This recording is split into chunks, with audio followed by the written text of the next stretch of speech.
소리지르되 내 아버지여 내 아버지여 이스라엘 병거와 그 마병이여 하더니 다시 보이지 아니하는지라.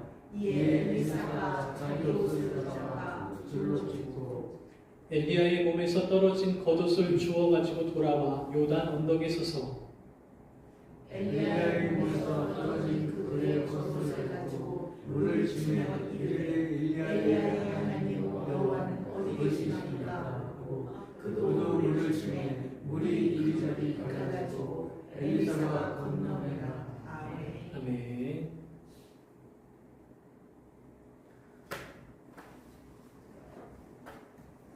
2000년대 들어서면서부터 한국에는 1인 가구의 숫자가 빠르게 증가하고 있습니다. 1인 가구라고 하면 결혼하지 않고 혼자 사는 사람들을 보고 1인 가구라고 이렇게 말을 하는데요. 몇 년 전부터는 혼자 사는 사람들을 위한 문화가 한국에서 점점 빠르게 이렇게 발전하고 있는 모습이 보여졌습니다.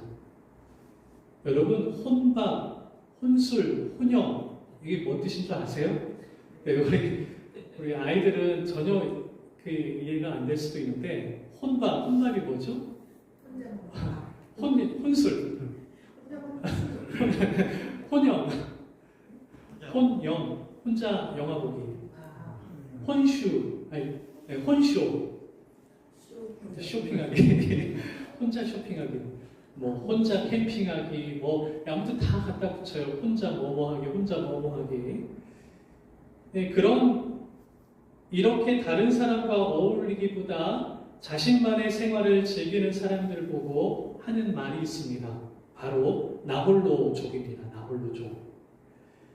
옛날 같으면 어른이 되고 결혼을 하고 가정을 이루고 사는 것이 매우 당연한 일이었는데, 요즘 젊은 세대들은 눈치 보지 말고 내가 생각했을 때 즐거울 만한 일들을 위해서 열심히 스스로 이렇게 살아가는 것, 내가 하고 싶은 대로 살아가는 것이 더 멋진 인생이라고 이렇게 생각하며 사는 것 같습니다. 시대가 많이 바뀌었죠. 대체로 독립적인 생활을 강조하는 선진국들에서 이미 이전부터 많이 보여져 왔던 모습들인데요. 유럽에 있는 국가들이나 호주도 마찬가지고요. 대체로 이른 나이의 자녀들은 부모로부터 독립하여서 자신의 삶을 스스로 계획해 나가는 것을 배워갑니다. 부모 역시도 자녀가 이제 고등학생쯤 되면은 그들이 어떤 결정을 하더라도 별로 관여하지 않아요. 자녀의 인생은 그들 자신의 것이기 때문에 자녀가 공부를 하건 안 하건, 뭐 일을 하건 안 하건, 심지어 남자친구, 여자친구 만나가지고 같이 동거를 하건 안 하건, 그건 그들의 결정이기 때문에 존중하는 게 마땅하다라고 이렇게 생각을 하죠. 그래서 성인이 되면 오히려 분가를 시킵니다. 그래서 스스로 나가서 살아라 이렇게 가르치죠. 한국의 경우는 좀 다릅니다. 자신의 생각보다도 부모님의 강요가 더 많은 문화 속에서 자란 자녀들은 자기 주도적인 것과는 상관없이 살아왔습니다. 이런 강요를 받는 삶에서 벗어나고 싶다는 충동에서 시작된 것이 바로 나홀로족이라는 거예요. 학교, 학원, 공부하고 그다음 대학교 가고, 이렇게 모든 영역에서 나의 삶이라는 것을 도저히 상상해 볼 수 없었던 그런 시절이었기 때문에 졸업만 하면 이제는 나 혼자 살아야지, 그렇게 결심한다는 거죠. 그것이 나홀로족이 생겨나는 첫 번째 이유가 되고, 두 번째 이유는 결혼입니다. 결혼. 사람은 누구나 사랑하고 싶고 또 아름답고 예쁘게 연애하고 싶은 그런 마음을 다 가지고 있죠. 그런데 지금 한국의 상황에서는 그게 마음대로 잘 안 된다는 거예요, 결혼이. 한국에서 결혼하고 산다는 것이 얼마나 힘든 것인가를 너무나 잘 알기 때문이죠. 그래서 연애하는 것도 포기하고 그렇게 살아갑니다. 결혼을 하면 집을 마련하기 위해 대출을 받아야 되고, 대출을 받으면 평생 빚을 갚는 데 그렇게 살아야 되고, 그러다 자녀가 생기면 자녀가 대학 갈 때까지 교육비를 대주느라 정말 열심히 빠지게 그렇게 일을 하면서 자녀들이 그걸 보면서 자라왔잖아요. 부모님의 세대가 거의 그런 분위기였습니다.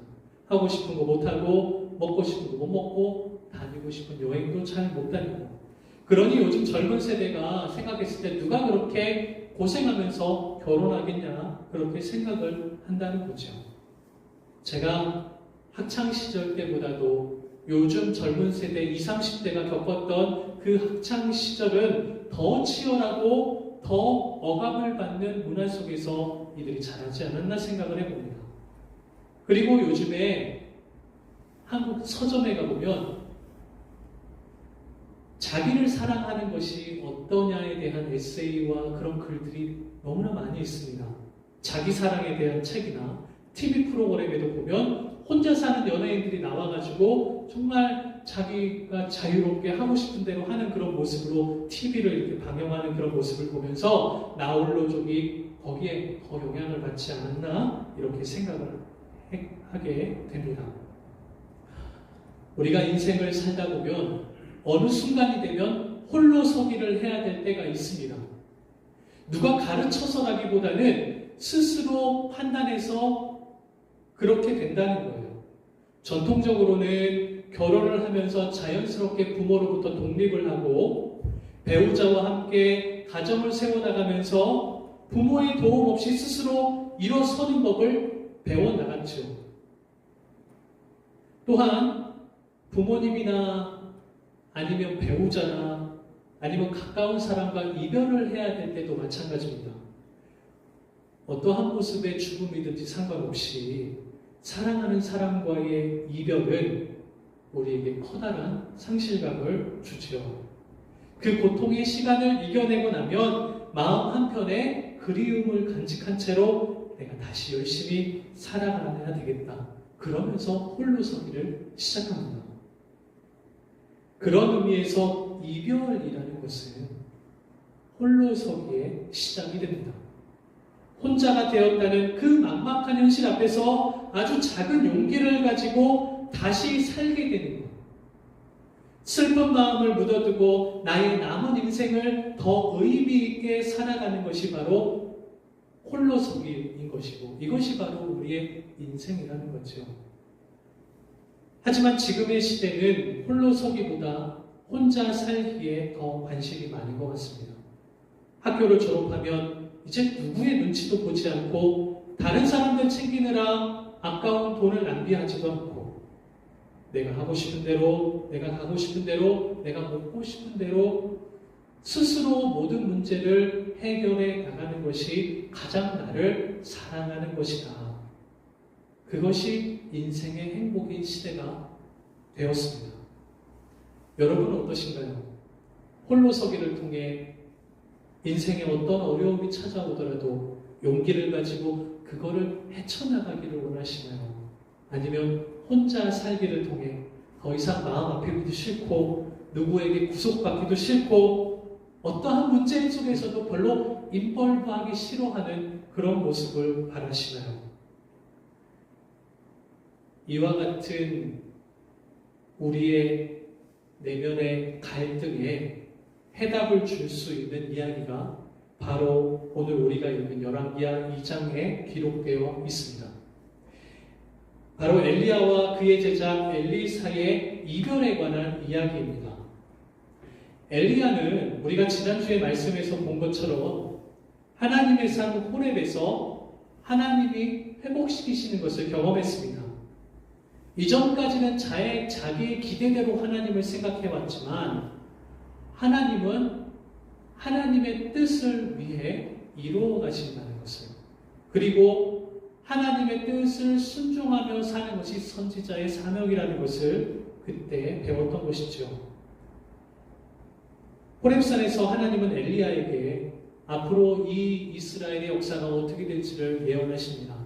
아합이 어떻게 죽고 아람의 새로운 왕이 어떻게 뽑히고 그리고 엘리야 너의 후계자로 엘리사를 선택하여 그에게 기름을 부으라 그런 명령을 하십니다. 열왕기상 19장에 또 중요한 말씀을 하나 하나님이 덧붙이시는데요. 열왕기상 19장 18절에 이런 말씀을 하십니다. 그러나 내가 이스라엘 가운데 7,000명을 남기리니 다 바알에게 무릎을 꿇지 아니하고 다 바알에게 입맞추지 아니한 자니라. 이때까지만 해도 북이스라엘의 여호와 하나님을 믿는 선지자는 자기 한 명뿐이라고 엘리야는 생각을 했었습니다.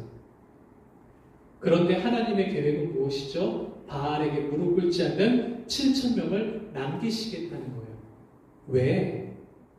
왜 하나님은 엘리야에게 하필 이 이야기를 하셨을까? 저는 이 7,000명이라는 그 숫자를 가지고 며칠도록 고민을 하면서 묵상하고 기도했습니다. 그러다가 제가 알게 된 것은 이 7,000명은 이미 준비된 사람이 아니라 앞으로 엘리야를 통하여 준비될 사람들의 숫자라는 거예요.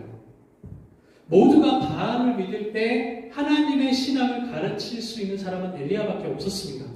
엘리야가 이것을 하나님이 주신 사명으로 받고 선지자 학교를 세우기 시작하였습니다.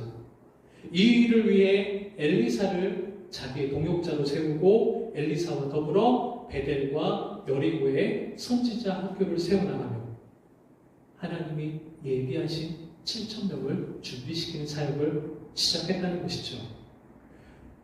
오늘 우리가 읽은 본문 열왕기상 2장 3절에 보면 엘리야가 하나님의 부르심을 받고 이제 회오리 바람을 타고 하늘로 올라갈 거다 그 이야기를 엘리사에게 하는 이야기로 시작이 됩니다.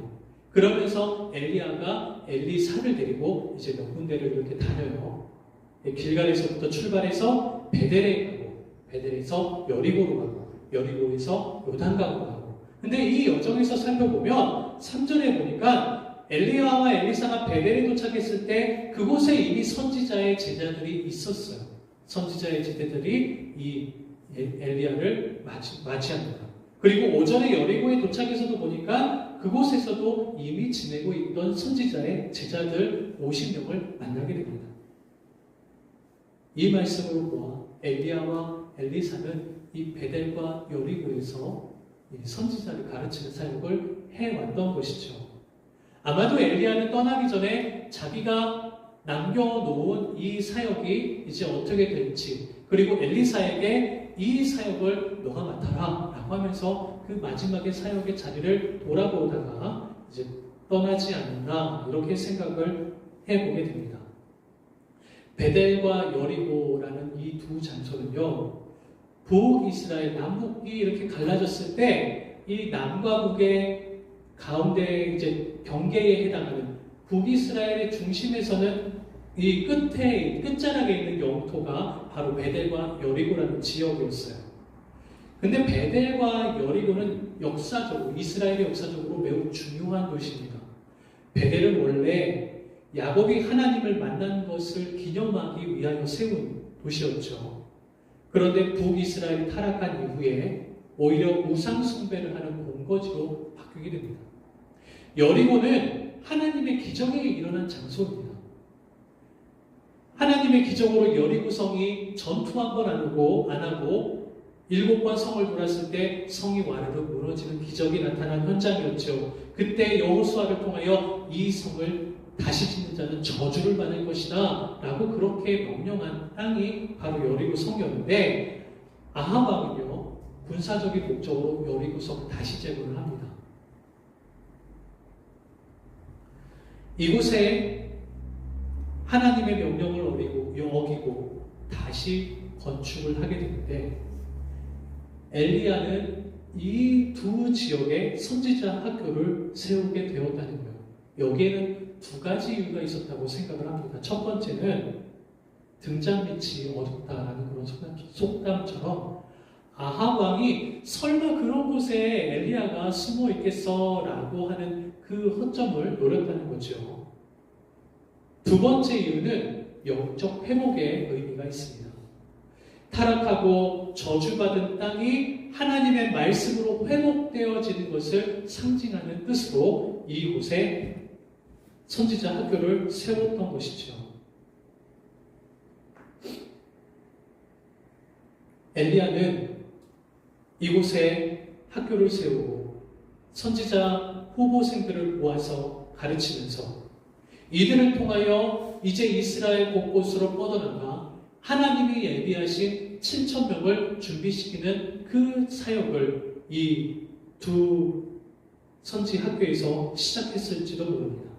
나중에 준비된 이들은 북이스라엘이 아수르에 의해 완전히 멸망되었을 때 디아스포라가 되어 그 다른 나라, 이방 나라로 뿔뿔이 흩어졌을 때 그곳에서 여호와의 신앙을 지켜내게 하는 그런 믿음의 사역을 감당하는 사람들이 되었을 것이라고 저는 믿습니다. 이런 엄청난 일을 엘리야가 감당하고 있을 그때에 제자된 엘리사에게 어느 날 비극적인 통보를 하나 듣게 됩니다. 바로 하나님이 엘리야를 회오리 바람으로 들어 올리시겠다는 그 말씀이에요. 엘리사의 입장에서는요, 매우 난감했습니다. 아합 왕은 여전히 위험하고 자신은 엘리야와 같은 능력이 없고 지금까지 엘리야를 따라다니면서 학교를 세우고 제자 가르치는 일에만 몰두했던 자신이었는데 그런 능력의 스승이 하나님이 데려가시겠다고 하는 게 전혀 이해가 안 된다는 거예요. 차라리 선생님이 병들어 죽게 되었다면 마음의 준비라도 하고 어떻게 이 일을 내가 물려받게 될지를 같이 의논이라도 할 텐데 아무런 유언도 받지 못한 채 그냥 어느 순간에 나는 오늘 바람 타고 하늘로 올라가니까 너는 그냥 여기 잘 있어. 엘리야가 이러는 거예요. 이런 엘리사를 보고 어떻게 그 엄청난 일을 감당해야 될 것인가. 때로는 하나님의 계획이 우리의 생각으로는 전혀 이해가 되지 않을 때도 있습니다. 여러분은 어떠신가요? 아무런 준비 없이 갑자기 이별의 통보를 받게 된다면 여러분 그 상황이 이해가 되시나요? 그것을 감당할 자신이 있으세요? 그래서 병 때문에 죽는 것은 그것을 지켜보는 사람들에게서는 매우 괴로운 일이지만 이별을 준비할 수 있다는 점에서는 어떤 의미로는 축복이 되기도 합니다. 그런데 갑자기 사고로 사랑하는 사람을 잃게 되면 그동안 못했던, 말하지 못했던 그 말 때문에 평생 마음의 그리움을, 후회를 안고 살아가게 된다는 것이죠. 엘리사는 남겨진 선지자의 사명이 이것이 무거운 짐이었고 자기가 감당하기 어려운 일이었어요. 그래서 오늘 성경에서 엘리야가 취한 행동이 무엇입니까? 엘리사는 세 번씩이나 얘기합니다. 선생님이 가시는 그곳에 나도 따라가겠습니다. 라고 붙잡는 거였어요. 선생님은 세 번씩이나 말합니다. 너는 그냥 여기에 머물러 있어라. 그때마다 제자는 말합니다. 내가 여호와의 살아계심과 당신의 영혼이 살아있음을 두고 맹세하노니 내가 당신을 떠나지 아니하겠나이다. 이 말은 선생님 나를 두고 절대 못 갑니다. 이렇게 붙잡는 게 아니라 나는 선생님이 가시는 곳에 끝까지 따라가겠습니다. 그런 의지였다는 거예요. 여러분 이 엘리사의 그 심정이 이해가 되시나요? 선생님이 가는 곳이 만약 천국이라면 이렇게 우울하고 절망스러운 이스라엘 땅에 나 홀로 남겨두고 이 사명 감당하라는 것은 이건 저주나 가깝습니다. 차라리 나는 선생님 따라 나도 천국에 가봐야 할 것입니다. 제 아내가 가끔 저에게 이런 이야기를 합니다. 저보고 먼저 죽지 말래. 죽을 때 같이 죽자고. 죽는 게 뭐냐고. 그게 제가 뭐 마음대로 죽고 싶은다고 뭐 죽는 게 아니잖아요. 그만큼 남는 자의 괴로움을 너무 잘 알아서 그렇게 생각한 게 아닌가 생각이 듭니다. 저도 마찬가지로 아내가 먼저 떠나고 저만 남게 된다면 그게 얼마나 힘들까 이런 생각을 해보게 되었습니다. 엘리야와 엘리사의 관계도 그렇다는 거예요. 남겨진 자가 가지고 있는 그 괴로움이 있었다는 거죠.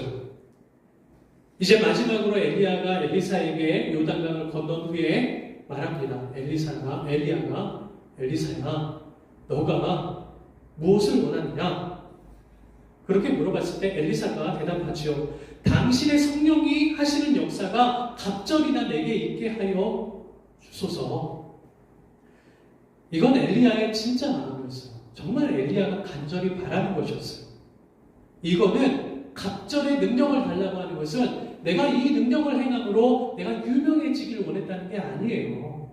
스승을 뛰어넘어 역사적으로 엄청난 선지자가 돼야 되겠다 이런 야심가가 아니었다는 거죠. 오히려 스승에게 물려받은 이 유업을 이어갈 자신이 없기에 내가 나에게 부족했던 한 번도 나타나지 않았던 성령의 능력이 나에게 일어나기를 구했다는 것입니다. 엘리야에게 행했던 그 성령이 나에게도 임해야만 아하방과 싸울 수도 있고 7,000명의 선지자를 준비시키는 사명을 감당할 수 있다는 것이었죠. 어린 나이에 왕이 된 솔로몬은 하나님께 지혜를 구하면서 이스라엘을 올바르게 다스리기를 원했던 것과 같이 엘리사는 성령의 능력을 구하면서 남겨진 자신의 사명을 완수하고자 했다는 것입니다.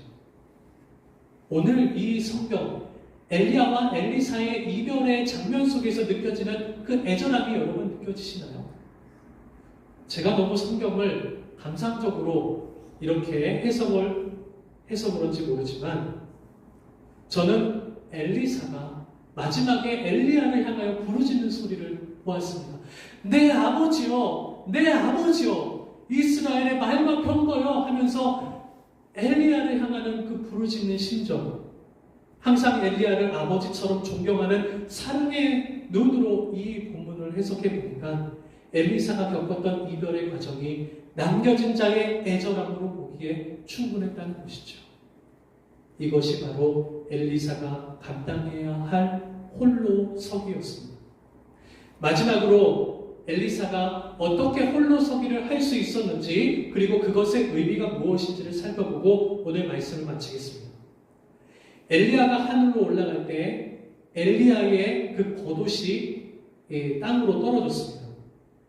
그 겉옷은 요단강을 건널 때 요단강이 갈라지는 기적을 일으켰던 겉옷이에요. 엘리사는 땅에 떨어진 스승의 유품을 가지고 엘리야가 했던 것처럼 똑같이 했습니다. 겉옷을 말아가지고 요단 강물을 치니까 강물이 갈라지게 된 것이죠. 이 광경을 지켜보던 건너편에 있던 50명의 선지자들이 이렇게 얘기를 합니다. 엘리야의 성령이 하시는 역사가 이제 엘리사에게 머물렀다. 엘리야가 이제 우리의 선지자가 아니라 엘리사가 우리의 선지자고 우리의 스승이다 라고 하면서 경배를 합니다. 이렇게 엘리야의 사명은 엘리사에게, 스승에게서 제자에게 전달이 되었습니다. 이전에 가지고 있었던 앞날에 대한 두려움과 막막함이 이제는 용기와 담대함으로 바뀌게 되는 순간이었던 것이죠.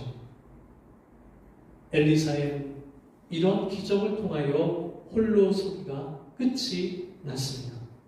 저는 엘리사가 남긴 이 겉옷의 의미를 하나님의 성령이라고 믿습니다. 겉옷에 무슨 능력이 있습니까? 그냥 제가 이렇게 옷 입고 벗으면 아무런 능력이 당연히 일어나지 않겠죠. 근데 엘리사가 이 겉옷을 가지고 쳤다고 그냥 그것은 그냥 단지 옷에 불과한데 이스라엘이 낮이면은 햇볕을 가리고 밤이 되면 이 이불 대신에 입고 늘 항상 입고 다니는 그 겉옷에 불과한 것인데 그럼에도 불구하고 엘리사에는 이런 마음이 있었습니다. 이 겉옷은 평생 엘리야와 함께 한 것이다. 이 옷을 통해 능력이 나타났고 내가 이 옷을 입음으로 이제 선생님이 내 마음속에 항상 있다. 그리고 선생님이 경험했던 그 성령의 능력이 이제 나한테도 동행하실 거다. 이런 믿음이 있었습니다. 오늘 엘리야와 이 엘리사의 이별의 이야기를 통하여 우리는 예수님이 승천하실 때의 제자들과 이별하는 장면을 우리는 생각해 볼 수 있습니다. 어쩌면 이 엘리사와 엘리사의 이별의 장면은 먼 미래의 예수님과 제자들과의 있는 이 이야기를 미리 보여주는 표상, 예표의 증거라는 거예요. 스승을 떠나보내며 두려워하는 제자들 앞에서 예수님이 말씀하십니다. 예루살렘을 떠나지 말고 내게서 들은 바 아버지께서 약속하신 것을 기다리라. 너희는 몇 날이 못되어 성령을 세례로 받으리라.